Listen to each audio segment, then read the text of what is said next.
Hello বন্ধুরা, নতুন একটা ভিডিওতে তোমাদেরকে স্বাগতম। গীতা ধারাবাহিকের আরও একটি নতুন পর্বে দেখা যায় যে কৃপাণের কাছে অপমানিত হয়ে লজ্জায় নিজেকে শেষ করে দিয়েছে গীতার বাবা গণেশ গাঙ্গুলি।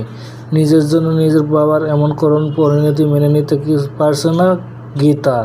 যদিও থানার বড়বাবু এসে তাকে সান্ত্বনা দিয়েছে, যে করেই হোক কৃপাণসহ যে এই ঘটনার সাথে জড়িত সবাইকে গ্রেপ্তার করবে, আইনের আওতায় আনবে সে। কিন্তু গীতা বড়বাবুকে বলে, আমি যতক্ষণ না আমার বাবার অপরাধীদেরকে শাস্তি দিতে পারছি ততক্ষণ আমার কোনো শান্তি নেই।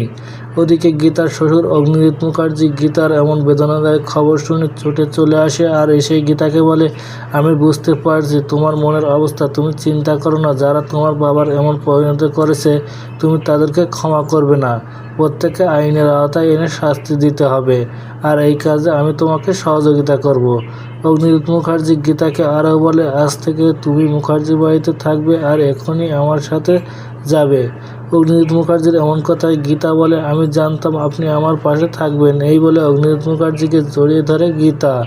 অগ্নিজিৎ মুখার্জি গীতাকে বলে, চিন্তা করিস না, তোর এক বাবা গেছে তাই কি, আমিও তো তোর আরেক বাপ।